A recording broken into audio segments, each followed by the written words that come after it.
Bonjour à tous la team dernière minute, j'espère que vous allez bien. Aujourd'hui, nouvelle vidéo pour que je vous partage tous mes conseils pour que vous puissiez réviser efficacement et réussir le TOEIC. N'hésitez pas à vous abonner et on est parti. Le premier conseil que j'ai à vous donner, c'est vraiment de vous familiariser avec le format du test. Plus vous connaissez le test, moins vous aurez de mauvaises surprises. Et dites-vous que ce conseil, il est valable pour tout le monde. Même si vous parlez bien anglais, si vous n'êtes pas familiarisé au format du test, vous risquez d'avoir une note qui ne reflète pas du tout votre niveau. Et ça vaut aussi pour toutes les personnes qui regardent cette vidéo et qui pensent avoir un niveau pas terrible en anglais. Ne vous inquiétez pas, vraiment avec du travail, c'est tout à fait possible d'avoir un très bon score au TOEIC. Be you. Be proud of you because you can do what we want to do. Donc moi, je vais vous présenter brièvement le format du test et ensuite je vous donnerai des petits conseils pour chacune des sous-parties. Donc déjà, vous avez la partie listening. Donc là, elle est composée de 4 sous-parties. Vous allez avoir une première sous-partie où donc vous verrez des images et on vous proposera 3 réponses qui doivent décrire l'action qui est faite sur l'image. Ça, c'est une partie qui franchement est assez facile parce que généralement, vous avez une photo avec quelqu'un qui est assis par exemple et parmi les 3 réponses, vous aurez il est assis, il mange, il dort. Donc c'est plutôt facile de déterminer la bonne réponse. Et avec un peu de travail, vraiment, ça passera tout seul. La deuxième sous-partie, vous entendrez une question et vous aurez 4 propositions de réponse et vous devrez choisir celle qui est la plus pertinente. Ce que je vous conseille de faire pour cette partie, c'est de réviser les mots du type what, where, when et de savoir quel est le mot qu'on va employer pour répondre à ce type de question. Ça va vous permettre de procéder par élimination. Pour la troisième et la quatrième sous-partie, c'est globalement la même chose. En fait, vous allez soit entendre une conversation, soit entendre un monologue, et ensuite vous aurez 3 questions à choix multiples sur ce que vous avez entendu. Mon conseil pour ces parties-là, c'est que dès que vous entendez qu'il lit les consignes, vous lisez les questions auxquelles vous allez devoir répondre. Ça va vous permettre de mieux cibler l'information. Et pendant que vous êtes en train d'écouter, au lieu de « Ah, il a dit cette réponse, c'est la réponse A », en fait, vous allez perdre du temps. Tout de suite, vous mettez votre doigt. Par exemple, j'ai vu que c'était la réponse A, je mets mon doigt là. Ensuite, la deuxième question, je vois que c'est la réponse B, tout de suite, je mets un autre doigt là pour m'en rappeler. Et ensuite, comme ça, je peux me concentrer sur la troisième question. Hop, c'est la réponse C, je mets la réponse C. Et en fait, ça va vous permettre de ne pas avoir à retenir pendant que vous êtes en train de faire la question. Vous avez juste à vous concentrer sur la question d'après. Je sais pas si c'est très clair, mais ça va éviter que, comme vous étiez concentré sur la conversation, vous ayez oublié quelle était la première réponse ou quelle était la deuxième. Et c'est vraiment pratique, moi c'est quelque chose que j'ai toujours fait quand j'ai passé le TOEIC et ça a toujours bien marché, donc vraiment je vous le recommande.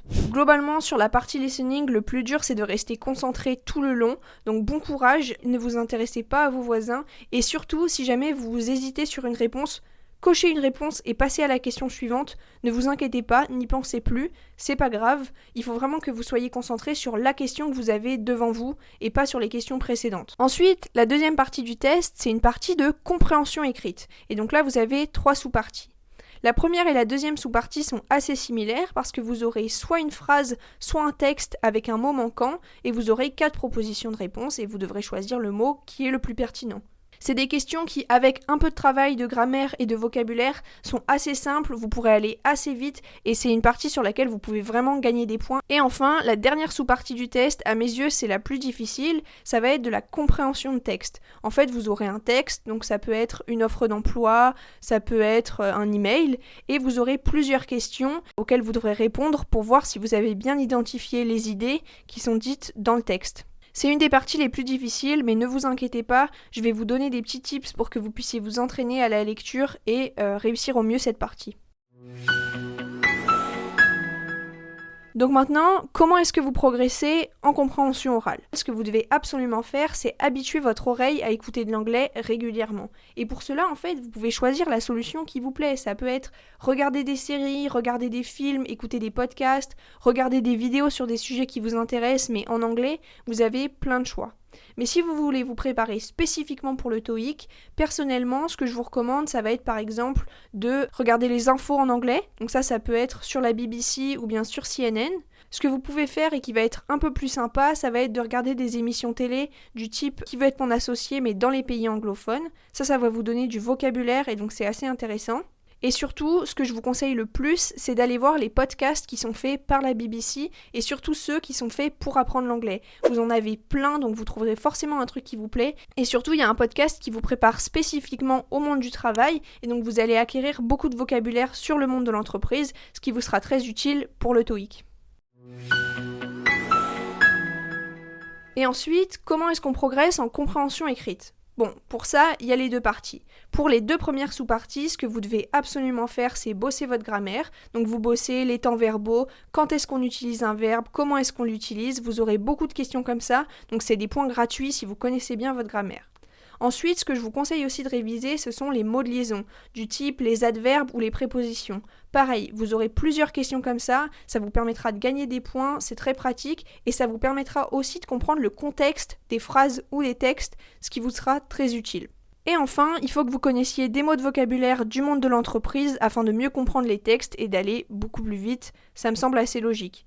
Pour tout ça, je vous mets des fiches dans la description que j'ai faite où je répertorie l'ensemble des mots que je considère qui sont importants de connaître pour passer le TOEIC. Ne vous inquiétez pas, j'ai vraiment été à l'essentiel, j'ai mis ce qui me semblait le plus pertinent et vous allez aussi acquérir beaucoup de vocabulaire quand vous allez faire des tests d'entraînement. Pour la deuxième partie de la compréhension écrite, donc ça va être plutôt de la compréhension de texte, là vous devez vous habituer à lire rapidement et à être capable de sortir les éléments clés d'un texte que vous venez de lire. Donc pour ça, vous pouvez lire des articles de journaux internationaux ou de revues internationales. Vous pouvez les trouver à la bibliothèque gratuitement.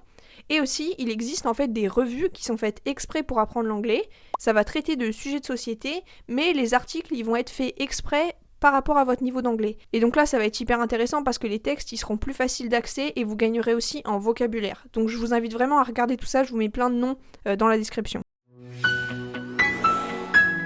Voici mon 4e conseil qui est sûrement le plus bateau, mais vous devez absolument vous entraîner régulièrement. Quand vous vous entraînez, vous allez développer des automatismes, vous allez aller beaucoup plus vite, il y a beaucoup de questions qui se ressemblent. C'est important de travailler votre rapidité et votre concentration parce que c'est 2 éléments essentiels pour avoir un bon score. Et évidemment, vous vous en doutez, j'ai dégoté des petites pépites pour que vous puissiez vous entraîner gratuitement. Déjà, vous avez le site eStudyMe qui est très pratique, franchement, il est super. Vous avez plein de tests et déjà, si vous finissez le site, vous êtes chaud. Ensuite, il y a une autre plateforme qui s'appelle Global Exam qui est très bien, il y a des plannings d'entraînement, etc.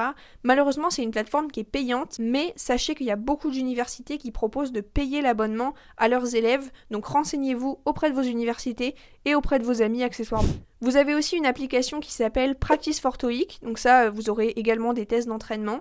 Et si encore là, vous avez besoin de tests d'entraînement, je vous en ai trouvé quelques-uns sur internet où je vous mets le lien dans la description. Et enfin, si vraiment vous n'avez pas encore assez de tests pour vous entraîner, ce que vous pouvez faire, c'est vous allez à la BU et vous demandez un manuel pour réviser le TOEIC. Généralement, il y a pas mal de tests dedans et ça vous permettra de vous entraîner. Le seul truc, c'est faites bien attention à la date et qu'il n'y ait pas eu d'évolution du test depuis, parce que sinon vous pourriez vous entraîner sur les mauvaises versions.